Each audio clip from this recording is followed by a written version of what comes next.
आज का दिन इस देश के करोड़ों ऐसे लोगों के लिए जिनको हक हुकूक से लंबे समय तक वंचित रखा गया, उनके लिए बहुत महत्वपूर्ण दिन है। हम लोग छोटे कार्यकर्ता हैं, कहना नहीं चाहिए किसी बड़े नेता के बारे में, लेकिन आज जो लोग वक्फ बिल का विरोध कर रहे हैं, आप अगर देखेंगे तो पार्लियामेंट में वो उस पर मूक रहे, बोले नहीं। जब कभी भी माइनॉरिटी के हक हुकूक की बात आती है और कभी ऐसा लगता है कि उनके साथ नाइंसाफ़ी कहीं हो रही है, तो हमारी पार्टी का राष्ट्रीय नेतृत्व उस पर त्वरित प्रतिक्रिया भी करता है, आपत्ति भी करता है। दिवंगत पत्रकार हैं, उनकी पत्नी ही खुलासे से सहमत नहीं है, तो जो पीड़ित पक्ष है, पीड़ित परिवार है, जब तक वो सहमत नहीं है तब तक हम उसमें सहमत असहमत दर्ज कराने वाले कौन होते हैं। जिसका सुहाग उजड़ गया, जिसके बच्चे अनाथ हुए, उनकी राय इम्पॉर्टेंट है। उनकी राय से ही मैं अपनी राय को जोड़ता हूँ कि जब हम वन नेशन वन इलेक्शन की बात कर रहे हैं, हम विश्व गुरु बनने की ओर बात कर रहे हैं, हम तीसरी और पांचवी अर्थव्यवस्था बनने की बात कर रहे हैं, हमारा देश प्रगति के पथ पर है, तो क्यों ये नहीं ऐसा हो सकता है कि एक देश में एक जैसी शिक्षा और चिकित्सा की व्यवस्था हो जाए। ये लंबी लड़ाई है और जब कभी मैं सदन में पहुंचूंगा, अगर पहुंचा तो मैं प्राइवेट बिल ला करके इस पर डिस्कशन कराऊंगा। तो एक संगठित अपराध होता है, वाइट कलर क्राइम होता है। हम लोग सोशलॉजी में पढ़ते थे, तो श्वेत वसन अपराध होता है, उसमें डायरेक्ट इन्वॉल्व नहीं होता है। उसमें जो खादी के कपड़े पहन करके लोग बैठते हैं और अपना परसेंटेज लेते हैं और फिर गलत काम करने वाले को प्रश्रय देते हैं। हम तो कहते हैं आज पूरे ज़िले में धान खरीद की जांच करा ली जाए। जिन गाटा संख्या में धान बोया है, धान बिका है, उन्हीं गाटा संख्या का मिलान करा लिया जाए। उस पर गन्ना का सट्टा भी संचालित है।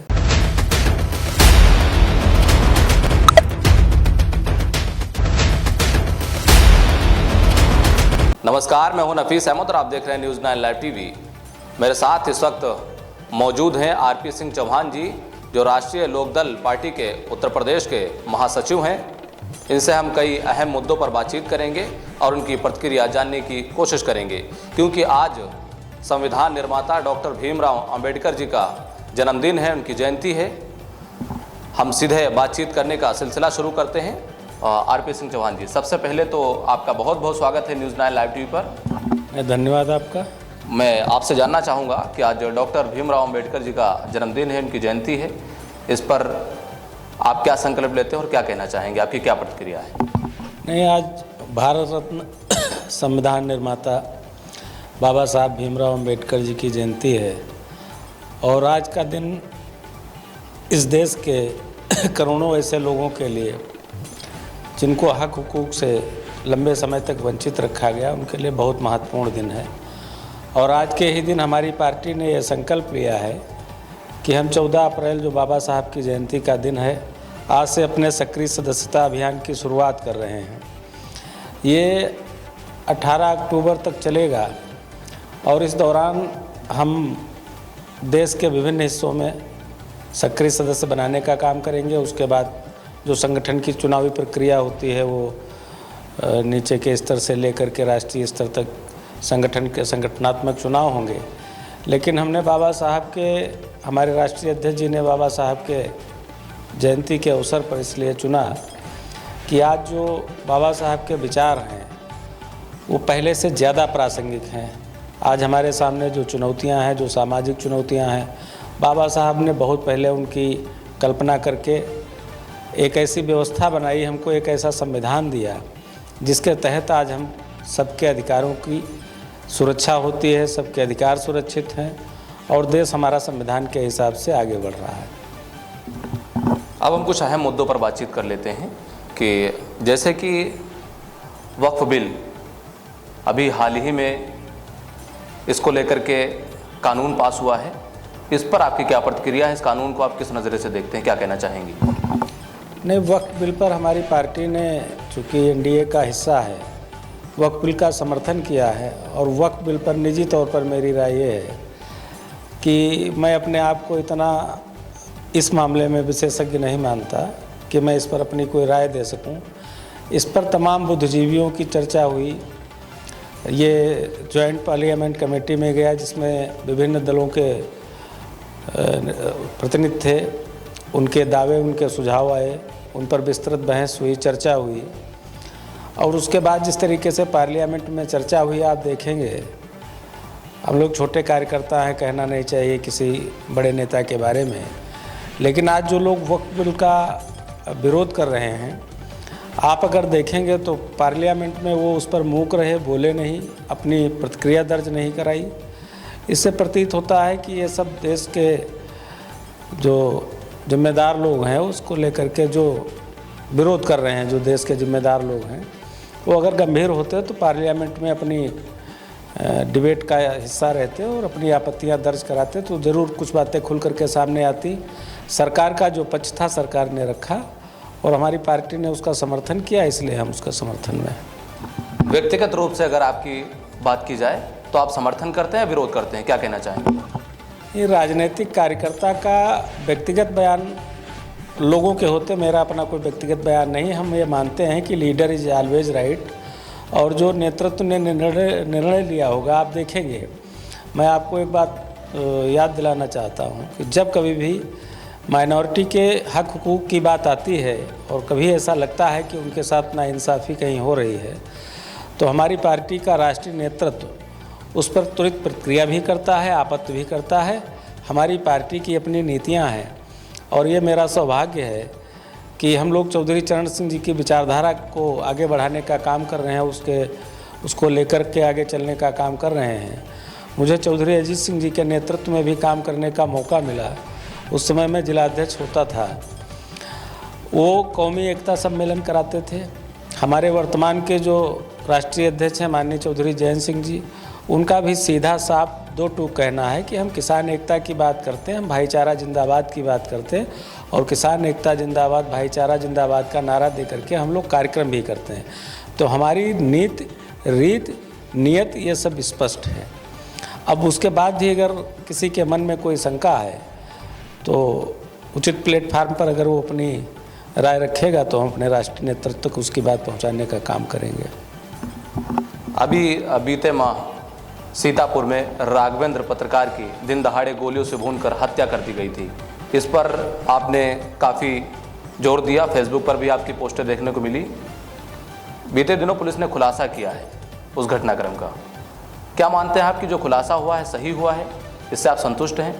परिवार से आपकी मुलाकात हुई होगी, हो सकता है आपकी वार्तालाप भी हुई हो, क्या कहना चाहेंगे? नहीं, इस मामले पर घटना के दुखद घटना है।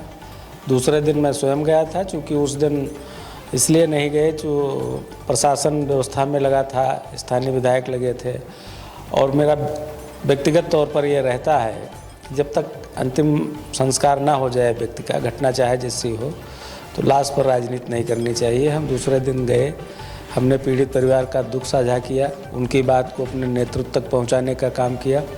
उसके बाद हमारी पार्टी के राष्ट्रीय महासचिव आदरणीय अनिल दुबे जी आए, हम लोग उनको ले करके गए, उन्होंने भी उनको सांत्वना दी, शीर्ष स्तर पर बात की। उसके बाद माननीय प्रभारी मंत्री जी गए, उन्होंने भी उसका संज्ञान लिया। और जो पुलिस ने घटना का अनावरण किया है उस पर मैं अपनी कोई टिप्पणी इसलिए करना नहीं चाहता हूं, चूँकि जो समाचारों के माध्यम से हम लोगों को सूचना प्राप्त हुई, अखबार पढ़ने को मिला, उसमें जो दिवंगत पत्रकार हैं उनकी पत्नी ही खुलासे से सहमत नहीं है। तो जो पीड़ित पक्ष है, पीड़ित परिवार है, जब तक वो सहमत नहीं है तब तक हम उसमें सहमत असहमत दर्ज कराने वाले कौन होते हैं? जिसका सुहाग उजड़ गया, जिसके बच्चे अनाथ हुए, उनकी राय इम्पॉर्टेंट है। उनकी राय से ही मैं अपनी राय को जोड़ता हूँ। अगर आप उनकी राय से अपनी राय जोड़ते हैं और परिवार सहमत नहीं है तो क्या परिवार के साथ में है ऐसे में? अगर परिवार कोई कदम उठाना चाहता है, परिवार न्यायालय का दरवाज़ा खटखटाना चाहता है, तो क्या परिवार के साथ में?